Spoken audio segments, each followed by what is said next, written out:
रात के 12 बज रहे थे। पूरे गांव पर अंधेरा और गहरा होता जा रहा था। उसी अंधेरे में थुंग थुंग बिना किसी रोशनी के उस भूतिया स्कूल के क्लासरूम के अंदर पहुंचा। अंदर एक अजीब सी खामोशी और ठंडक थी, जैसे दीवारें भी सांस ले रही हों। तभी उसकी नजर टेबल पर रखे उस रजिस्टर पर पड़ी।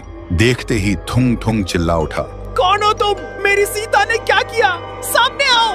तभी उसके पीछे से एक आवाज आई। वह तुरंत घूमा और देखा एक चमकता हुआ आदमी उसके बिल्कुल सामने खड़ा था। वह आदमी धीरे से बोला, मेरा नाम राइस्टार है। मैं इस स्कूल का टीचर था।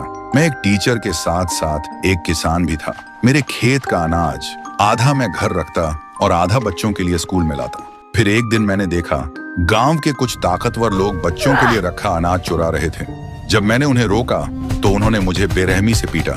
मैं दर्द से चीखता रहा, भीख मांगता रहा, पर उन्होंने मुझे जान से मार दिया।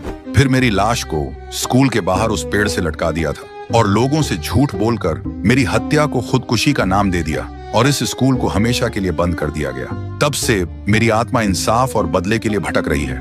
थुंग थुंग रोते हुए बोला, पर इसमें सीता और बाकी लोगों की क्या गलती?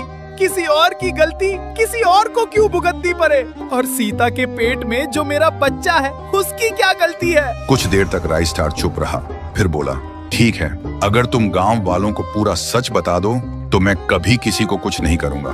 फिर सुबह थुंग थुंग ने पूरे गांव को बुलाया और सारा सच बता दिया। सच सुनकर गांव वाले हैरान रह जाता है। फिर पूरा गांव स्कूल के पास जाकर घुटनों के बल बैठकर राइस्टार की आत्मा से माफी मांगने लगता है। माफी मांगते ही वो रजिस्टर जलकर राख हो गया। उस दिन के बाद धारमपुर में कभी कोई अचानक मौत नहीं हुई और कुछ दिन बाद सीता ने एक प्यारे से बच्चे को जन्म दिया। अब थुंग थुंग और सीता सिर्फ जिंदा ही नहीं थे, वे खुश भी थे, क्योंकि अब उनके पास सिर्फ एक बच्चा नहीं बल्कि एक वजह थी जीने की।